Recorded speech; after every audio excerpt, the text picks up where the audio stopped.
Thank you so much for having me here. Before I begin with what I want to say, just before lunch, a very enthusiastic young student came to me, and she asked me this one question. That we often see college students being very vocal about issues. What about people from school? What about high schoolers? How can we come forward and talk? Seeing Arya on the panel and seeing Kautilya on the panel today is proof that even school children can make a difference out there. As Y20 track chair, it is a very proud moment for me.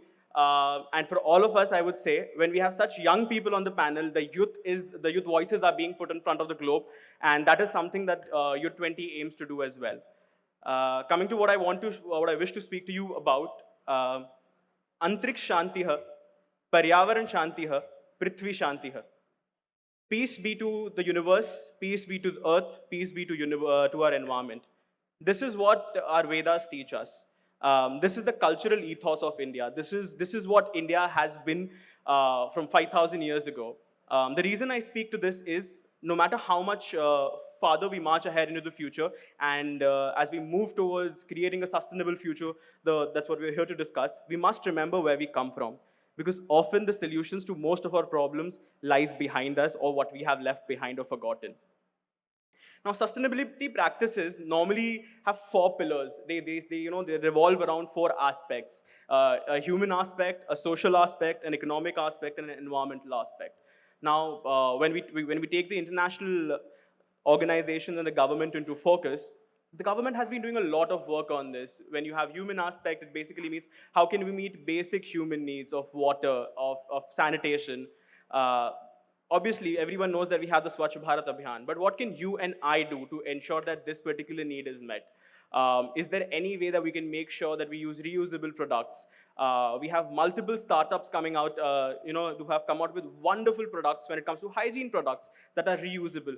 Can we opt to them instead? When it comes to the economic aspect of it, we are a nation of job creators. We're not a nation of job doers. We're moving towards that once again. So while we're doing that, a wonderful array of startups was observed outside, where you're continuously creating opportunities. There was one particular startup that really caught my eye, where they were using plastic to create manhole covers. Now, manhole covers is such an essential need. It caters to your both basic human need as well as your economic need, because it generates money. A manhole cover costs 9,000 rupees. They manufacture a sustainable and an ecological friendly one for 1,800 rupees.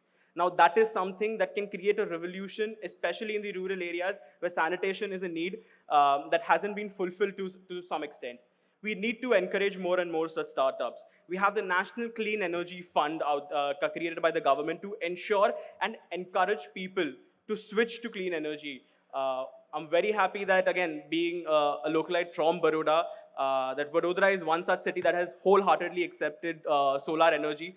Almost all residential places are now coming up with their own personal rooftop solar missions, which is something that is very exciting, and that's something that we showcase to the world. When we know friends from all around the globe, 62 partner nations are present here. This is something that they observe in the city of Vadodara, that this is how a nation can accept clean energy.